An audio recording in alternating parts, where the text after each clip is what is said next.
jungle. Bonjour à toutes, bonjour à tous. Comme on se retrouve pour le premier jour de la semaine, c'est lundi, Dingue de Sport vient vous retrouver chez vous. Merci de nous recevoir. Excellente semaine à toutes et à tous. C'est bien. Dingue de Sport parle des Jeux de Paris 2024. On le sait désormais, ils sont au total 5 athlètes à défendre les couleurs du Togo, là-bas dans la capitale française. On va en parler. Qualification CAN Maroc 2025 de football. Le Togo accueille le Libéria début septembre prochain, au moment où la sélection cherche toujours son nouveau patron après le départ de Paolo Duarte. Et puis, l'on parle de la dernière journée de l'ADN national de football, la 30e journée. C'était ce dimanche. Vous le savez, avec, comme depuis 5 ans déjà, ASCO toujours champion. Et Semassi, Kakadel, Bikinti et Dito sont en deuxième division. Dingue de deux sports invite aujourd'hui Grégoire Attignon, Latif Youruma de la rédaction de Sport FM, Prosper Agbouclouet également de la partie Dingue de sport, la mise en onde et l'affaire de Pélagie Mekoum. Comme toujours, la vidéo est gérée par Sœur Fonelom. Merci de nous faire confiance. Bonne arrivée. Merci de nous faire confiance. Très heureux comme toujours de vous retrouver pour ce premier jour de la semaine. Quand c'est comme ça, c'est bien. Dingue du sport sur la radio qui mouille le maillot. Radio Sport FM 100 ans. Merci de nous faire confiance et de nous accueillir chez vous. Partout où vous trouvez d'ailleurs, vous pouvez nous avoir sur le www.sportfmtg.com. C'est comme cela. Alors, Latif Youruma, bonne arrivée. Merci Franck, bonjour à tous. Vous revenez de la Jeunesse Club d'Agoué, c'est ça? Oui, mais ça reste, c'est le Grand Lomé. C'est le Grand Lomé. Voilà. Grégoire Attignon, merci d'être en studio. Lui, il arrive du municipal. Juste à côté. Jusqu'à à côté, pas très loin. Voilà. Bonjour Franck et bonjour à tous les fidèles auditeurs. Et c'est Prosper qui a fait, on peut dire, parmi ceux qui sont ici le plus long voyage. Il était à Palimé, au grand stade de Palimé. Oui, ça s'est bien passé. Ah oui, bon, Gomido n'a pas gagné, hein, mais on a bien voyagé, oui, on est bien rentré. Très bien. Il était très bien. La poisse pour les showboys. Pour les showboys là-bas au grand stade de Palimé. Non, pas du tout. Eh bien, l'on va parler des Jeux Olympiques à venir. Ça s'ouvre là-bas dans la capitale française, Paris, dans quelques jours. Alors, on connaît désormais le nombre d'athlètes qui doit représenter le Togo là-bas pour ces Jeux Olympiques 2024. Ils seront au total 5. Il y a, on va dire, à Coco comme la vie en aviron, Éloi Adjavon en triathlon. C'est une discipline composée de 3 épreuves, la nage, la course et puis le vélo. Adjavon qui a d'ailleurs eu son nouveau vélo, la dernière fois vélo professionnel. Le ministère a dû débourser pour lui permettre d'avoir ce vélo-là. Et puis, il y a aussi Naomi Akakpo, 100 mètres haies, et 2 nageurs, Giordano Manimdao et Adèle Gaïtou. Voilà, Latif Youruma, c'est clair maintenant.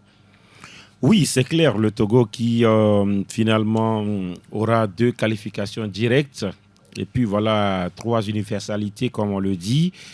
L'athlétisme, universalité, natation, universalité. Et puis voilà, vous l'avez dit, en aviron, c'est une qualification. Et donc, beaucoup d'espoir sur Akoko. Et puis également Éloi Adjavon ou Adjavon, voilà, et qui également s'est qualifié directement.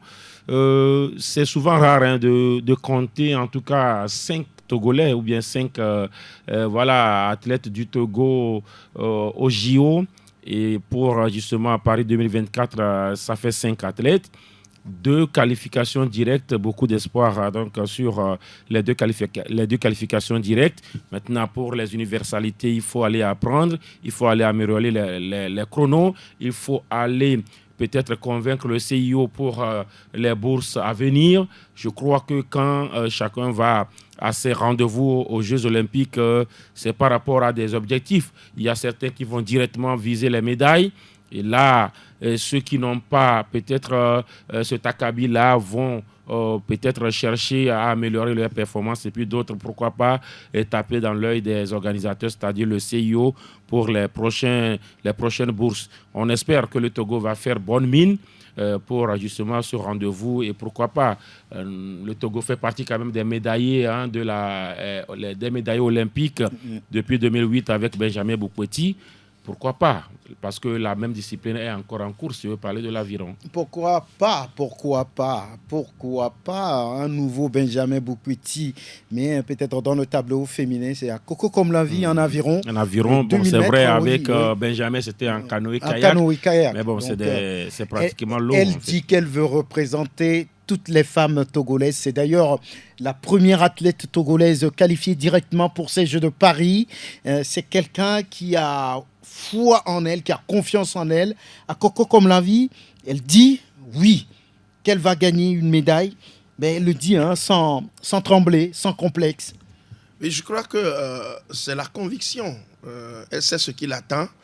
Elle connaît je dirais tout simplement les contours de cette participation. Elle sait qu'il n'y va pas pour y aller, c'est pour donc gagner des médailles. Une médaille, ne serait-ce que être sur la marche du podium.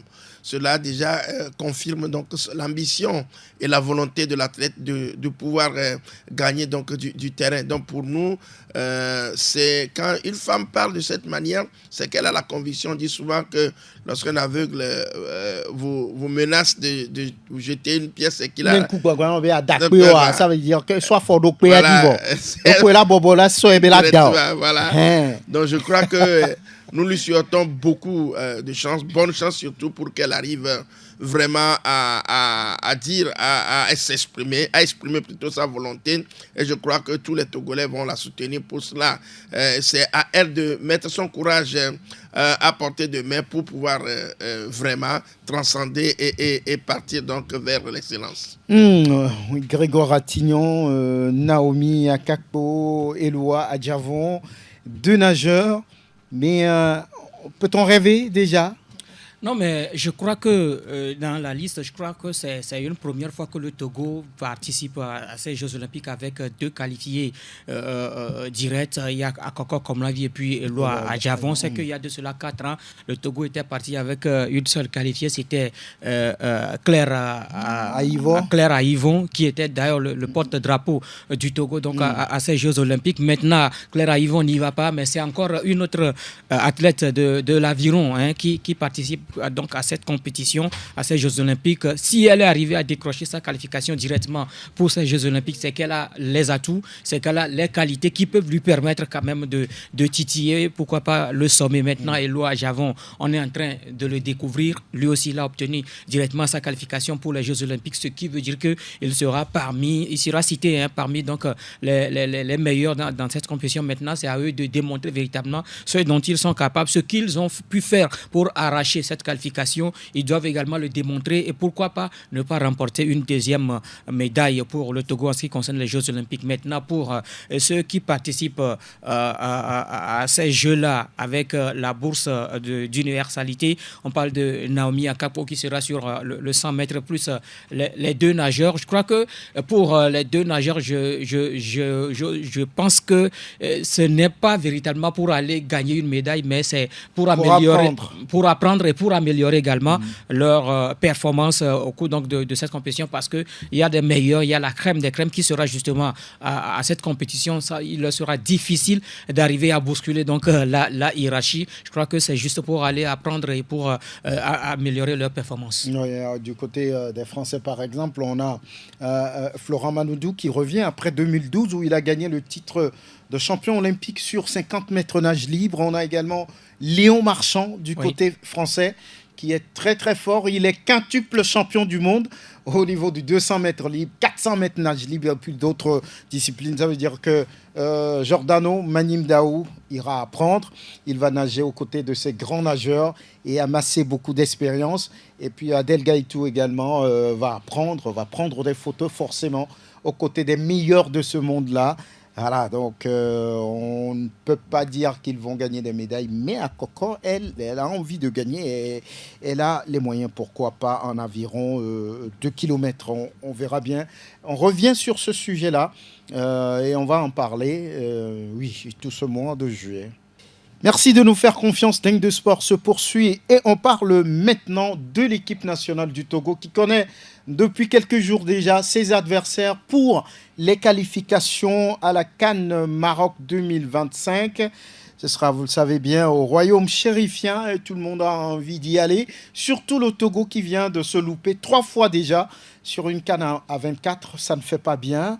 Et ce groupe E, composé de l'Algérie, double vainqueur de la compétition en 90 et puis en 2019, c'est ça? 19, oui, voilà. Et la Guinée équatoriale. La Guinée équatoriale, justement, face au Sénégal. Et le Sénégal également qui a gagné après. Oui. Et la Guinée équatoriale qui a fait une très bonne CAN la dernière fois, battant le futur vainqueur d'ailleurs sur un score de 4-0. La Guinée équatoriale est bien là. Les Lone Stars du Libéria, je ne me souviens pas plus de quand cette équipe a battu le Togo. Peut-être c'est le petit poussé, qui sait. Mais on verra bien. La dernière fois que le Libéria a battu le Togo, c'était pour les éliminatoires de la CAN 96. 96. Voilà. CAN 96 au match au match aller, le Libéria avait battu le Togo. Match retour, c'était un match nul de 0 but partout avec l'époque des Salou Bachirou et Fiao. Avec Ouéa qui a joué en défense. Un penalty raté par Fiao. Voilà. On va voir ce que ça donne dès septembre. Latif, beaucoup. D'abord, avant vous, on va écouter l'un des acteurs directs. On parle de l'attaquant des Éperviers, Fodolaba, qui se prononce sur ce groupe E. Moi, je reste toujours serein. Quoi qu'il arrive, on est des compétiteurs et voilà, je pense que ce groupe, c'est jouable. À nous maintenant de rester soudés et voilà, à chaque match comme une finale et je pense que ça va le faire, Inch'Allah. Le Libéria, vous connaissez, vous avez déjà marqué des buts contre le Libéria. L'Algérie, vous connaissez également, mais la Guinée équatoriale, c'est du nouveau. Moi, j'avais joué au Gabon, donc la Guinée équatoriale, je connais un peu. Je pense ou j'espère que le Libéria va encore nous porter chance pour qu'on aille encore à la CAN comme en 2017 et voilà, on va prier que ça suit. Je demande aussi au public de nous soutenir et voilà, on va le faire ensemble, on va célébrer. Là-bas, Kodjo Fodo qui demande au public d'être là. Le public a toujours été là, mais finalement toujours déçu. Il dit que c'est la sérénité, il dit qu'ils sont des compétiteurs et qu'il va falloir y aller avec beaucoup de confiance. Oui, le Togo a sa place dans ce groupe E. Oui, le Togo, forcément, a sa place dans ce groupe. C'est vrai, lorsqu'aujourd'hui on parle de l'actualité, c'est que le Nzalang national est devant le Togo parce que cette équipe-là était à la Coupe d'Afrique des Nations, a battu le champion en titre, la Côte d'Ivoire, 4-0, souvenez-vous. D'ailleurs, la Guinée équatoriale est, par rapport au palmarès, déjà demi-finaliste de la Coupe d'Afrique des Nations qu'elle a co-organisée en 2015. En 2015 avec le Gabon. Ouais. Et ça fait beaucoup d'indices par rapport à cette équipe-là qui a joué avec de très bons joueurs. Maintenant, lorsqu'on met tout ce qu'on appelle palmarès dans un même panier, je dis que le Togo a son mot à dire. Là, le Togo a plus de participation à la CAN que le Nzalang national. Ils se sont joués en amical il n'y a pas très longtemps, le Togo et la Guinée équatoriale. Voilà, mais sauf qu'en match officiel, ces deux nations ne se sont pas encore jouées. Il y a eu un match. Ils se sont affrontés les éliminatoires. Ouais. Oui. En préliminaire. Pour la Coupe du Monde. Et le Togo les avait éliminés, je crois, 2-0 ici à Lomé. Il y a eu, je crois, c'était les tirs au but. C'était les tirs au but. Voilà, c'était les tirs au but parce qu'à l'aller, avait perdu 2-0. Voilà, à l'aller, ils avaient battu le Togo également. Donc, mais ça fait longtemps. Donc, moi, je me dis, avec la Guinée équatoriale, c'est du 50-50, on va le dire. Maintenant, voilà, le favori du groupe, c'est bien sûr l'Algérie. L'Algérie, quoi qu'on dise, c'est quand même l'Algérie. C'est dans le temps le prolongement de la France. C'est une équipe, des fois... Le dernier souvenir ici, c'est pas bon. C'est pas bon, c'est 4-1. Oui. Souvenez-vous au stade... moi, j'ai quitté le stade avant même la fin du match. Parce qu'il y avait 3-0 après. J'ai dû marcher finalement pour arriver jusqu'à... Alors qu'à l'aller, il y avait le 1-0. Oui, la question de ce fameux... Cure-dent. Avec Bassa Diéry. Oui, avec Bassa Diéry. Donc, à l'aller, oui, maintenant, ici à Lomé, après 29 minutes, je me souviens encore des buts là. Après 29 minutes, le Togo était mené 3-0. 3-0. Maintenant, cette équipe de l'Algérie, on a vu avec Djamel Belmadi qui s'est préparé ici avant de partir pour la CAN. Elle n'a rien prouvé au niveau de la CAN. Ça a été tendu entre les Algériens qui étaient arrivés en Côte d'Ivoire et le sélectionneur. J'ai été témoin oculaire de ce qui s'est passé. Il a été pris même à partie parce que justement, c'est un groupe qui est en fin de cycle. Il faut avoir le courage de le dire.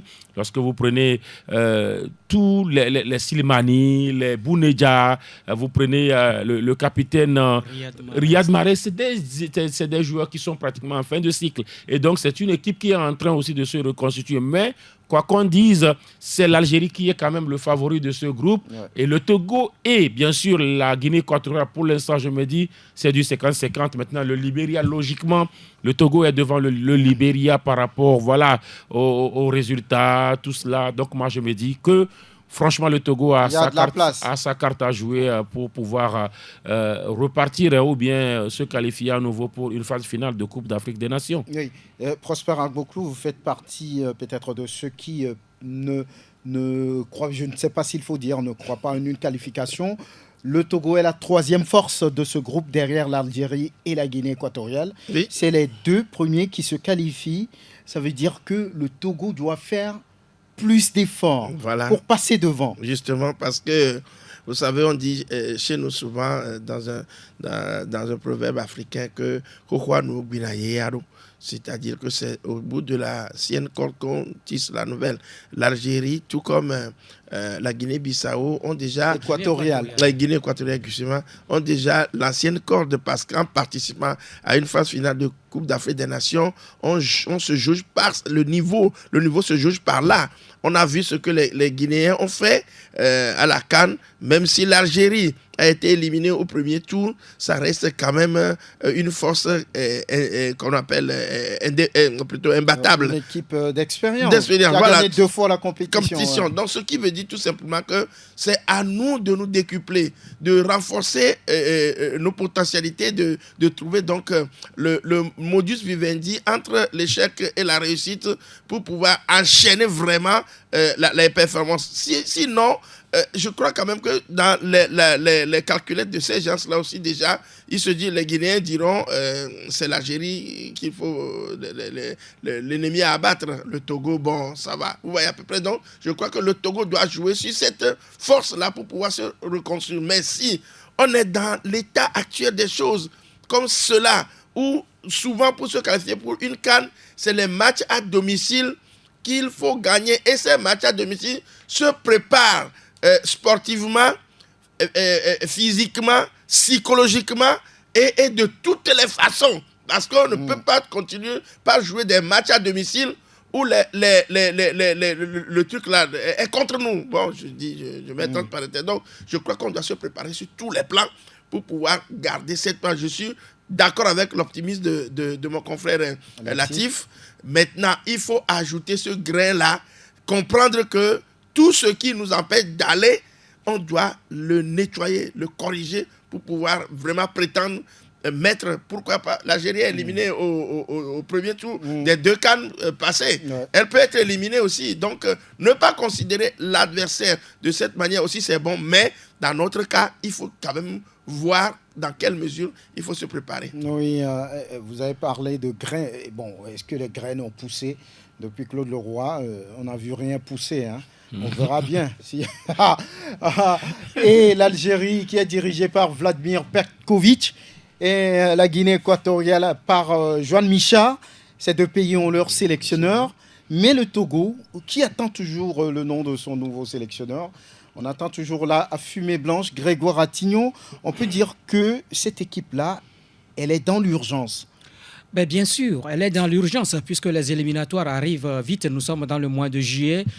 Les éliminatoires commencent tout au début donc, du mois de septembre. Donc, ce qui veut dire qu'il y a de l'urgence. Il faut rapidement chercher à voir ce sélectionneur-là pour que ce sélectionneur arrive quand même à avoir un contact avec les joueurs avant justement une première convocation. Parce qu'il faut forcément ça. Celui-là qui sera nommé doit avoir des contacts avec les joueurs avant justement une première convocation. Maintenant, quand on revient un peu sur cette poule E, je me dis que le Togo a également son mot à dire. C'est vrai? Oui, le Togo a son mot à dire.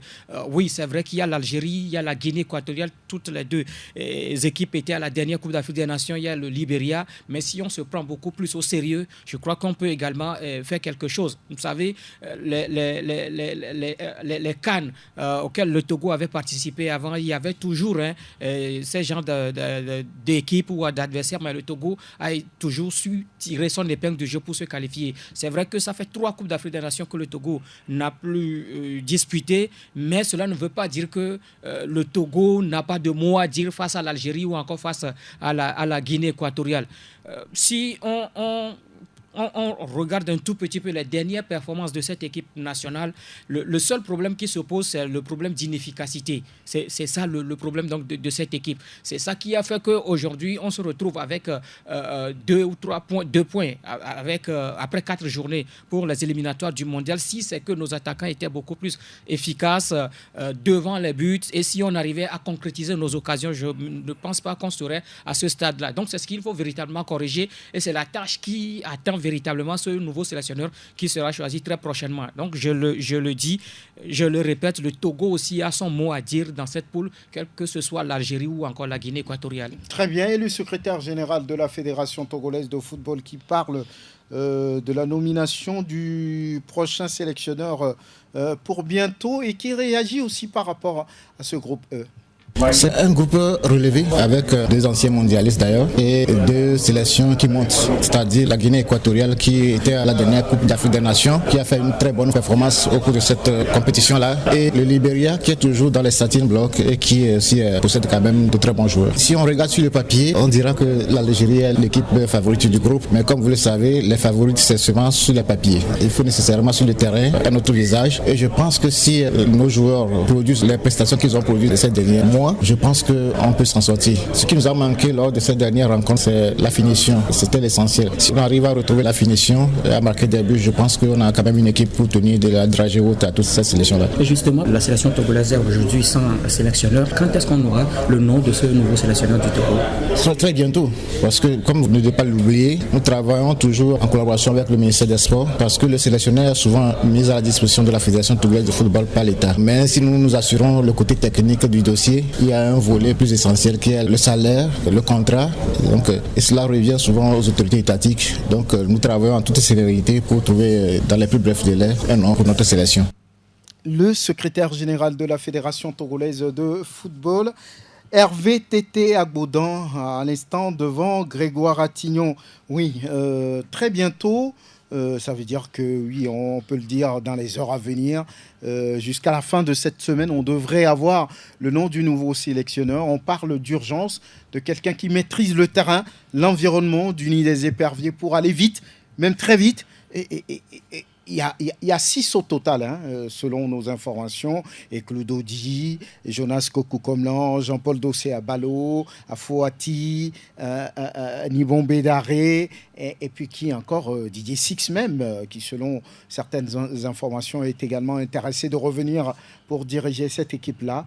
Mais on va dire tout simplement qu'il faut aller vite. Oui, je l'ai dit tout à l'heure, les éliminatoires, c'est en septembre. Je l'ai dit que celui-là qui doit venir a beaucoup de boulot, c'est-à-dire rapidement prendre contact avec les joueurs et essayer de voir les dernières listes de ces éperviers-là qui ont disputé les derniers matchs, surtout les 2 derniers matchs des éliminatoires, pour voir quelle équipe, parce que là, il n'y aura pas de journée FIFA, c'est-à-dire il n'y aura pas de matchs amicaux avant justement les éliminatoires là. Et donc, c'est des matchs très importants qui arrivent pour le Togo. Et donc, il faut que, également du côté de l'État ou encore de la Fédération togolaise de football, il faut rapidement agir, c'est-à-dire donner le nom de ce sélectionneur-là. Il ne faut pas attendre la fin du mois d'août, de juillet, ou encore aller dans le mois d'août pour nous sortir le nom. Aujourd'hui, nous apprenons que ce sont ces gens-là, vous parlez donc de 5 techniciens locaux, c'est-à-dire 5 techniciens togolais, plus un expatrié, en l'occurrence Didier Sis.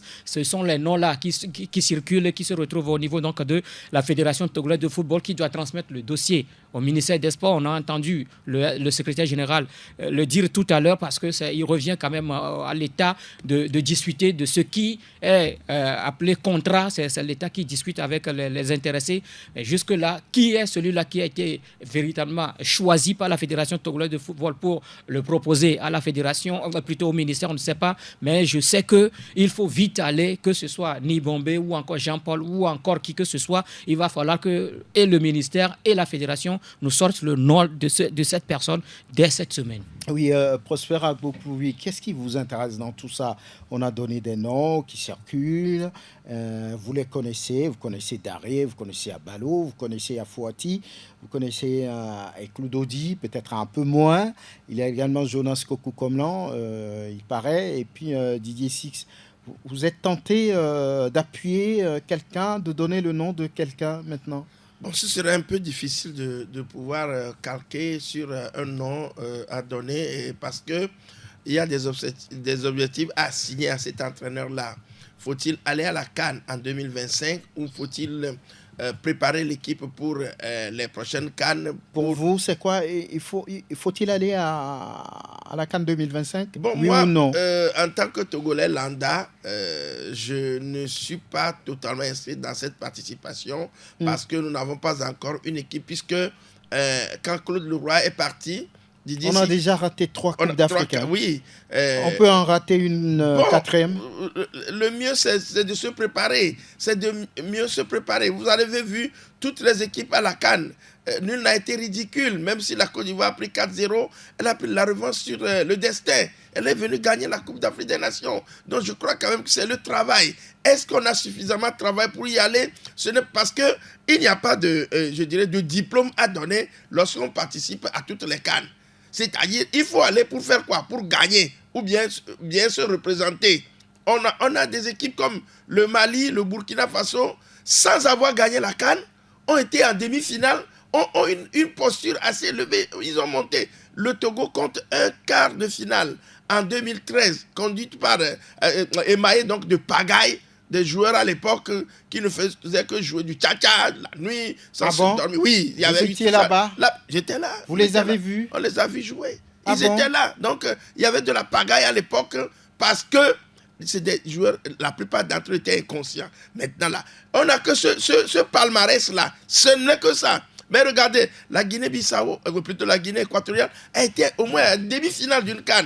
Donc, si on doit classer les pays par rapport à leur degré de participation, la Guinée-Bissau, qui était plutôt équatoriale, même si elle compte 2 ou 3 participations, elle a le quota, son quota, comme on appelle, son coefficient de participation est plus élevé que le nôtre, ayant participé pratiquement à 8 ou 9 Coupes d'Afrique. Donc je crois que pour moi, il faut mettre les chances de son côté, même si on ne peut pas gagner. Maintenant, l'état dans lequel se trouve l'équipe quand Paulo Duarte est parti, celui qui viendra, est-ce qu'il sera en bonne connexion? Voilà le problème. Maintenant, lui dira-t-on, faire qualifier l'équipe ou bien, comme on appelle, procéder pour arriver à avoir une équipe compétitive dans les mois à venir. Mais pour préparer une équipe, il faut du temps. Et il ne viendra pas apprendre aux joueurs à jouer, mais il viendra mettre en place une équipe cohérente. Donc pour moi, aujourd'hui, je ne m'inscris pas. Mais en tant que journaliste, c'est pour nous, comme on appelle, un sujet de participer, une chance de participer à la CAN. Pour participer comme en tant que journaliste, pour, comme on appelle, anoblir nos palmarès. Oui, parmi tous ces noms qui sont cités, Latif Yoroumo, on peut faire l'affaire. L'équipe a besoin très rapidement d'un sélectionneur et selon beaucoup d'observateurs, il faut que ça soit quelqu'un qui maîtrise déjà le contour de l'équipe nationale, l'Uni des éperviers, qui connaissent un peu la réalité autour. Oui, ben, si des gens pensent qu'il faut que ce soit celui qui connaît l'équipe, l'environnement, oui. Est-ce que, voilà, tout ce qu'on a cité, à l'exception de Eklou Dodi, que moi je ne connais pas. Ouais. Mais Eklou Dodi, c'est un nom togolais. Ça suppose qu'il maîtrise l'environnement. Alors, s'il maîtrise Forcément, non? Oui, mais c'est un Togolais. Oui, Là, on je peut être prends togolais, Gaza. mais on peut ne pas maîtriser les Quand- réalités actuelles. Quand c'est un Togolais, ça suppose que, voilà, ou soit il a des parents qui sont là, ou soit il a ci, ou soit il revient. Quoi qu'on dise, comme c'est un Togolais déjà, c'est un acquis quand on parle de l'environnement. C'est un Togolais. D'abord, le nom même est un acquis déjà. Et Koulou Dodi, c'est 100% Togolais. Alors, vous prenez Afo Ati, c'est un ancien international. Vous prenez Nibombe Daré, c'est un ancien international. Abalo Dossé, c'est un ancien international qui est déjà resté dans le staff. Et puis, il reste qui encore? Kader. Kader n'est pas cité. Donc, mais Kader n'est pas cité. Voilà. Jonas Kokou Komlan, qui également est déjà resté dans le staff. Ça suppose que eux tous, ils ont l'environnement. Alors, vous avez cité Didier Six. Mais Didier Six, il a l'environnement également. Ça suppose que tout ce qu'on a cité, eux tous peuvent quand même venir aux affaires. Maintenant, est-ce que c'est le sélectionneur qui pose problème? Moi, je me dis, peut-être c'est les conditions autour. Ce n'est pas un sélectionneur qui pose problème. Parce que moi, je me dis, quand les conditions ne sont pas bonnes, vous pouvez amener Pep Guardiola, ça ne va pas marcher. D'ailleurs, comment on dit, Claude Leroy est venu, ça n'a pas marché. Paulo Duarte est venu, ça n'a pas marché. Quand Prosper parle qu'on n'a pas d'équipe, moi je m'inscris en faux dans ceux qui pensent qu'on n'a pas d'équipe. Mais on n'a pas d'équipe, on a quoi? On a des joueurs. Mais écoutez, on a des joueurs. La Guinée équatoriale qui aujourd'hui est encensée, cette Guinée équatoriale, quels sont les meilleurs noms qu'on peut citer dans les grands championnats quand on parle de la Guinée équatoriale? Difficilement on peut les citer, mais c'est une équipe qui est performante. C'est une équipe qui est performante. Le Togo aussi joue. Mais le Togo n'est pas performant. C'est ce que je dis. En réalité, il y a des paramètres, il y a des contingences autour. Sinon, moi je pense qu'on a une équipe pour pouvoir aller chercher le Soudan. Le Soudan du Sud et autres. Ils sont venus ici nous tenir en échec. Mais est-ce que le Togo est en dessous de ces équipes-là? Moi, je dis non. Lorsque vous parlez, Prosper a parlé de la CAN. Mais il y a eu 7 matchs pour que la Côte d'Ivoire gagne. Mais sur les 7 matchs, la Côte d'Ivoire a fait 3 mauvais matchs. 3 mauvais matchs. Contre la Guinée-Bissau, la Côte d'Ivoire a gagné, mais c'était un très mauvais match. Contre le Nigeria, très mauvais match. Contre la Guinée, pire match. Alors, mais ils ont gagné à la fin. Donc, moi, je me dis, c'est l'environnement autour de l'équipe. Aujourd'hui, ce n'est pas une question de sélectionneur. Tout ce qu'on a cité, moi, je pense qu'un sélectionneur local ferait l'affaire. Alors, on a cité 5 locaux. Ça suppose qu'eux tous peuvent faire l'affaire. Maintenant, quand on parle de Didier Six, oui, Didier Six a laissé aussi des traces ici, du positif. Quoi qu'on dise, quand il est arrivé, le Togo jouait, le Togo a joué les quarts de finale. C'est aussi une piste. Maintenant, il faut qu'on aille vite parce que moi, je pense, souvent, c'est le processus aussi qui plombe tout. Les récents processus n'ont pas abouti. Ça n'a pas donné ce que ça donne. Même le processus pour désigner le directeur technique national, on a vu ce que ça a donné. Le processus, tout récemment, pour désigner Paulo Duarte, il est arrivé, on l'a recruté alors qu'il était en contrat ailleurs. Et il est parti aussi, comme ça. On vient comme on part. Donc aujourd'hui, moi, je pense que la fédération doit prendre aussi ses responsabilités vis-à-vis du ministère des Sports et des Loisirs. Et que le ministère des Sports et des Loisirs également se dise que oui, on est des employeurs, d'accord, mais lorsqu'on part du côté technique, on laisse la main un peu à la fédération. On a serré, ça n'a pas marché. On essaie de desserrer un peu pour voir ce que ça va donner. Voilà, on attend donc peut-être dans les prochaines heures, les prochains jours, le nom du nouveau sélectionneur des éperviers. Point final à la D1 nationale de football, la saison 2023-2024 désormais bouclée, avec comme depuis plusieurs années déjà, ASCO qui tient toujours tout, qui ne lâche rien, qui gagne encore ce championnat et sacré pour la 5e fois d'affilée. ASCO qui est allé gagner ses Massi à la maison. Voilà d'ailleurs pourquoi le club de Tchaoudjo est relégué. On va écouter Lambert Yao Amani, le coach des Condonats de la Cosa, qui dit « C'était le minimum à faire ». J'avais pris un corps de champion, donc à minima c'est ce que je pouvais faire. Et puis bon, depuis la 28e journée, on a bouclé le championnat. Je suis très heureux pour le club, dirigeants, joueurs, supporters, ils l'auront mérité. Quand vous gagnez le championnat, oui, vous êtes content parce que ça fait 30 journées, c'est un marathon, donc voilà. Ne gagnez pas un championnat qui veut. Quelle observation faites-vous durant les 30 journées? César Ramani Yao. On est monté en puissance journée après journée et puis on a été l'équipe la plus constante, donc c'est la constance, la régularité qui fait que vous gagnez le championnat. Voilà la constance, la régularité. Voilà, on a été solide, dit-il. Finalement, il n'y a pas eu de surprise, Grégoire Attignon. Oui, il n'y a pas eu de surprise. On dirait que le trophée est retourné donc, au propriétaire. Je voudrais parler d'Asco de Kara pour la 5e fois de suite. Gagne donc ce titre de champion du Togo. Alors que pourtant, ça n'a pas été facile pour les Condona avec un début de championnat un peu difficile. L'équipe se retrouvait, je crois, après 3 journées avec 4 points.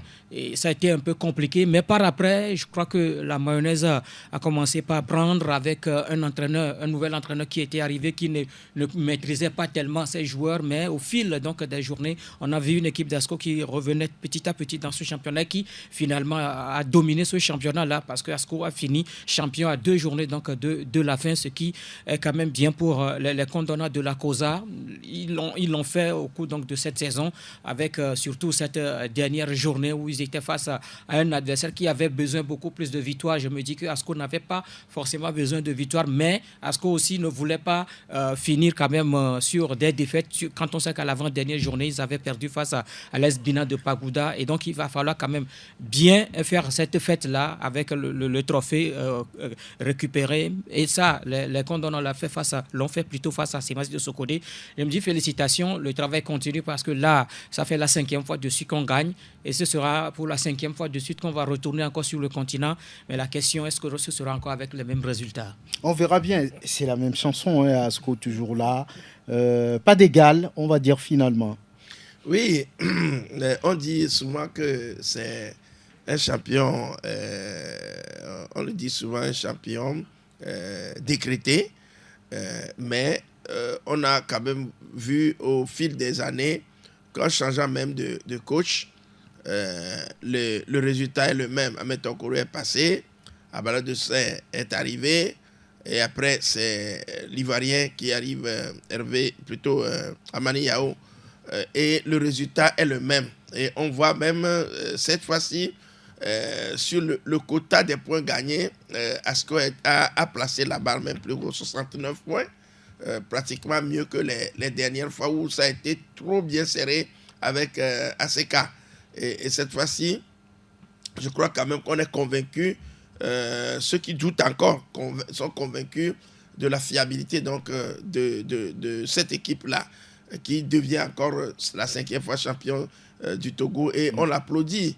Maintenant, Grégoire a posé une question, c'est la question à laquelle aussi chacun se remémore, parce que est-ce qu'on va être champion pour l'être? Qu'est-ce qui fait que le titre gagné ne se valide pas trop sur le continent? On verra. La question est là. La question reste posée, Latif Yorouma. Ça devient une habitude, une routine, oui, on va dire, pour les Condona. Oui, écoutez, ce n'est pas seulement avec Asco que ça se passe. Hein. Quand Lyon a été 7 fois d'affilée champion de France, Lyon n'a pas montré grand-chose sur le vieux continent, en Europe. Et souvenez-vous, ou bien peut-être même aujourd'hui, c'est le Paris Saint-Germain qui domine la Ligue 1 de France. Mais alors, sur le continent, pour le moment, ça ne prend pas. Et donc, Asco arrive. Et écoutez, c'est le football togolais. Quoi qu'on dise, la vitrine même, c'est les éperviers. Et les éperviers sont en difficulté. Et donc, Asco, oui, avant de conquérir le continent, il faut d'abord être vraiment roi à la maison. C'est ce que Asco est en train de faire. 5 fois champion du Togo, on ne va pas enlever le mérite des Condona. Ils l'ont fait, ils l'ont mérité, quel que soit ce que les uns les autres diront. On sent quand même les moyens qui sont mis là-bas. On va chercher les joueurs ailleurs, on va chercher les techniciens ailleurs. On se donne les moyens de pouvoir quand même gagner. C'est ce que Asco est en train de faire. Maintenant, il va falloir travailler sur un projet. Même César Amani Yao qui est là, il a signé une saison. Ce n'est pas quand même la façon de faire un projet. vous amenez un entraîneur qui signe une saison, il y a un souci à ce niveau-là. Ça suppose qu'il est venu, il fallait coûte que coûte qu'il gagne. Il n'a pas fait une fondation, véritablement surveiller la fondation avant de commencer à monter le mur. Il a en même temps fait la fondation et puis il a commencé à monter le mur. Parce que voilà, il a signé une saison. Maintenant, il faut quand même que Amani Yao amène l'équipe sur le continent. Si ça marche, tant mieux. Si ça ne marche pas, il faudrait qu'il revienne encore fortifier l'effectif, gagner encore un nouveau titre, retourner sur le continent. Je pense que c'est en faisant cela qu'on pourra peut-être un jour retrouver Asco, là où tout le monde escompte voir Asco. Pour l'instant, on va laisser gentiment les bicolores faire la fête. Ils sont à une marche d'égaler le record, en tout cas, de titres gagnés par Semassi. Et pour l'instant, ça fait partie quand même des objectifs directs des condamnants de la COSA. Oui, Grégoire, vous étiez au stade municipal de Lomé et Kakadel, malheureusement, n'a pu gagner pour obtenir son maintien. Le club de Duvergo a été battu 1-0 par l'AS OTA. Oui, malheureusement, c'est ce qui est arrivé donc à l'équipe du président colonel Nyama Lata. Il était d'ailleurs présent hier au stade pour assister donc à cette rencontre. Oui, quand on prend un peu ce match, c'est vrai qu'il y a eu une erreur d'inattention du côté de la défense parce que c'était une balle qui arrivait où la défense avait du mal à se dégager. Bruno Avotor, un bon buteur, n'en demandait pas mieux. Il a su profiter donc de cette situation pour envoyer une frappe à l'entrée de la surface de réparation qui va surprendre le goal. Mais par après, c'est Kakadel qui va faire le match. On s'est créé des occasions, surtout 2 nettes occasions, le face-à-face où on n'arrive pas à les mettre au fond. En deuxième période, c'était pratiquement la même chose. On a des opportunités. Mais je crois que c'est un peu ce qui a tué cette équipe, bien qui a amené cette équipe en deuxième division. C'est un peu la naïveté de ces attaquants, l'inefficacité de ces attaquants-là. Quand on a dans un match et qu'on arrive à se créer des occasions. Et si on arrive à se créer des occasions, la conclusion doit être beaucoup plus facile. Mais je crois que cette conclusion était beaucoup plus difficile parce que quand vous écoutez Kembe Amako à la fin de cette rencontre, il ne comprend pas ce qui est arrivé un tout petit peu à son équipe parce qu'à la phase aller, c'était une équipe qui avait émerveillé, qui avait surpris plus d'un. Mais à la phase retour, ça a été un chaos total où les joueurs ne se sont pas donnés à fond. La SOTR a profité justement de cela. Vous savez que la SOTR, derrière, il y avait quand même Bowlesou qui prenait même la 4e place parce que Bowlesou n'a pas joué mais a déjà pris les 3 points et que la SOTR voulait reprendre sa 4e place même a gagné plus que ça puisque Gomido au passage a perdu et donc ça a profité à la SOTR qui monte sur le podium. Oui, justement, oui, Prosper, vous étiez à Palimé, Gomido ne gagne pas, il se fait battre par la SCK, une défaite qui éjecte Gomido du podium. Oui, c'est une défaite qui éjecte Gomido du podium, mais au vu de la rencontre, on a quand même vu assisté à une rencontre structurée entre 2 équipes qui, franchement, ont fait le jeu. Et j'ai admiré la ténacité donc, de ACK qui avait une très bonne organisation.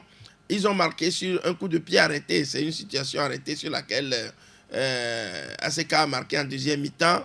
C'est Razak Koulibaly qui a enrobé une frappe bien liftée et qui a laissé toute la défense pantoise. Le gardien, tout le monde était là, croyant que le ballon allait sortir et c'est rentré. C'est à l'image du coup franc que lors en 2018 marqué par le milieu de terrain allemand contre la Toni Kroos, voilà. Ouais. C'était dans Pourquoi allez-vous chercher un exemple lointain qui vous échappe? Oui, c'est parce que c'est des trucs, images qui... De son équipe, non, pas forcément. C'est des images qui sont souvent... qui se ressemblent. Et qui sont permanentes. Donc, et ceci a fait que ACK, préparant même son match de la finale, a dû mettre en place une réelle structure.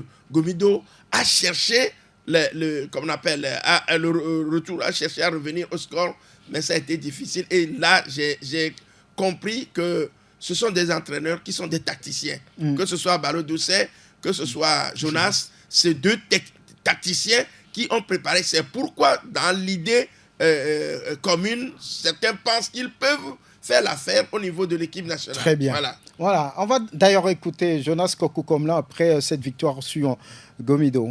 On était deuxième. Maintenant, la dernière journée, il fallait au moins gagner pour que sur le plan mental, on soit vraiment au point avant la finale du samedi. C'est déjà une bonne chose. Mais on avait en face aussi une bonne équipe de Gomido qui nous a posé beaucoup de problèmes. Il fallait mettre le pied sur le ballon, jouer et puis savoir gérer les temps forts de Gomido. Maintenant, on a eu une situation de but. Sur une balle arrêtée, on a marqué. C'est bon. Gagner 1-0 à l'extérieur, surtout à Kwalimé contre Gomido qui nous suit directement. C'était pas facile. Bravo à l'ASK. Gomido aussi n'a pas démérité. Voilà, Jonas Kokou-Komlan, le coach des chauffeurs de la COSA. Il faut noter qu'il y avait un partout entre Doumbé et la Barracuda. Doumbé qui sauve sa saison. L'AS Bina qui gagne 2-1 face à cette équipe de l'Entente 2 qui n'avait pas grand-chose à perdre sur ce match-là. On parlera de ce match entre Espoir et Tambo, 0-0 entre les deux clubs qui restent en première division. Dito et Unisport, il n'y a pas d'enjeu, puisqu'on connaît le sort du club militaire depuis plusieurs journées déjà. Mais ça fait 3 points quand même pour Unisport. Alors, le match au Gowlé-sous-Bikinti n'a pas été joué. Bikinti n'a pas fait le déplacement. C'est une défaite sur tapis vert. Alors, vous étiez sur ce match entre Dito et Unisport au stade de la Jeunesse Club d'Ago. On sait que le Dynamique togolais est condamné pour la 2e division maintenant. Bikinti également. Semassi également pour avoir perdu face à Asco. Et puis, Kakadol, est-ce qu'on va finalement respecter les règles du jeu? Est-ce que ces 4... Vous pensez qu'ils vont partir vraiment? Ou bien on va faire encore un apaisement? On parle de la saison 2023-2024. Oui. Le règlement disait que c'est 4 qui tombent. Ça suppose que 4, par rapport à ce règlement, tombent. Et donc, les 4, c'est Kakadle, c'est Massi, Bikenti et puis... Dito. Voilà, la saison, elle est bien consommée. Bon, maintenant, c'est une chose. Maintenant, l'autre chose, c'est que on parle, vous anticipez sur la saison 2024-2025. Alors, la saison 2024-2025, c'est aussi une réalité avec un nouveau règlement de compétition, avec peut-être des statuts à revoir. Et quand on prend les statuts, ça suppose que chaque saison, la Fédération togolaise de football fixe le nombre qui dispute quand même la saison. Elle fixe les règles du jeu. Elle fixe les règles du jeu. Maintenant, oui, dans l'opinion... Les règles du jeu, en réalité, sont fixées déjà. Parce qu'on parle de 14 pour la Ligue 1, c'est ça, non? Oui, la Ligue 1 professionnelle. Parce que quand 4 tombent, il reste 12, avec la montée de l'étoile filante et puis de Aknour. Voilà. Alors, normalement, dans l'opinion, c'est ce qui est dit par rapport justement à la professionnalisation qui va démarrer. La professionnalisation, on attend également justement qu'elle soit effective. Maintenant, avant le début de la saison, quoi qu'on dise, les statuts donnent quand même la latitude au comité exécutif. L'article 35 est bien là, c'est le comité exécutif qui fixe le nombre quand même qui dispute la saison. Alors, si la fédération décide que ce soit les 14 annoncés, ce sera 14. Forcément, les 4 sont tombés, ils sont tombés. Maintenant, si la fédération décide que c'est 20 qui vont jouer, et ça se peut... Ah bon? Oui, mais écoutez, quoi qu'on dise, je me dis que dans l'opinion, ça ne sonne pas bien. Mais quand vous prenez les statuts, la Fédération togolaise de football a la main de décider, surtout le comité exécutif, de décider combien joueront un championnat. Ça fait sérieux, ça? C'est les tests, tout simplement. C'est les tests. Je parle des tests. Oui. Sinon, quand vous annoncez, dans l'opinion, c'est annoncé que la saison prochaine, c'est 14 en Ligue 1 et puis 16 en Ligue 2. Ouais. C'est ce qui est annoncé. Très bien. Mais écoutez, alors c'est annoncé, mais ça n'a pas encore démarré. Oui. Voilà. Grégoire Attignon, quand on annonce, on respecte. Je ne vois pas pourquoi on va décider d'un règlement de compétition avant la compétition qu'à la fin de la saison. Je ne pense pas qu'on va prendre une autre décision. C'est vrai que ça a été déjà le cas entre-temps où on avait parlé donc d'un championnat à l'apaisement. C'était par rapport à cette histoire. Les clubs étaient en guerre. Je ne sais pas trop, c'était par rapport à cette histoire de 11-0 entre Maranatha de Fiokpo et puis Bikenti de Bassar, et on avait joué un championnat à l'apaisement. Mais par après, les saisons qui ont suivi, les clubs sont descendus. Maranatha, par exemple, c'était à la fin donc, de la saison surpassée que les plutôt les Messagers sont rétrogradés en deuxième division. La saison passée, c'est Ange et Saref, c'est de Bafilo qui sont partis donc en deuxième division. Et que si pour cette saison, la fédération a décidé que 4 descendent en division inférieure, je crois que ce sont les 4 qui vont descendre. Maintenant, Latif a évoqué un aspect où c'est la fédération ou bien c'est le comité exécutif qui fixe qui décide de nombre d'équipes qui doivent disputer le championnat. Je crois que ça a été déjà fait par le passé où on a même organisé un championnat. Je crois que 4 équipes de deuxième division sont même montées pour venir jouer en première division. Maintenant, la balle est dans le camp. Familial. Oui, la balle est dans le camp de la Fédération togolaise de football. Mais si tant est que, comme on le préconise, que c'est le championnat ou bien la Ligue 1 professionnelle qui doit être jouée, c'est l'État qui décide. L'État décide que c'est 14 clubs qui doivent jouer. Mais il revient quand même à la fédération d'approuver cela ou bien de ne pas l'approuver. Et on verra jusqu'avant avant le début de la saison prochaine la décision de la fédération togolaise de football. Puisque la fédération n'a pas encore sorti le classement officiel de cette saison. Bien. Très bien. Réagissez très rapidement, Prosper. Qu'en dites-vous? Oui, ajouter à tout ce que mes collègues viennent de dire... l'exception, c'est que dans les relégués, vous n'oubliez pas l'aspect politique qui concerne notre football. Qu'est-ce que ça vient chercher? Je vous dis, il y a Semassi, il y a Dito, il y a Kakadl, et Bikenti. À Gaza et l'Étoile Filante ont joué en la deuxième division. Donc, eux ne font pas partie de la politique. Donc personne ne tombe. Je ne le dis pas, mais... On reste. Il y a son coup d'arrêt. On verra bien. Merci. L'émission, c'est dans quelle langue? Merci, Grégoire Ratignon. Merci, Latif Youma. Merci, Prosper Agbouklou et Loma Dovon. Merci, Elhaji Mekoum. À bientôt.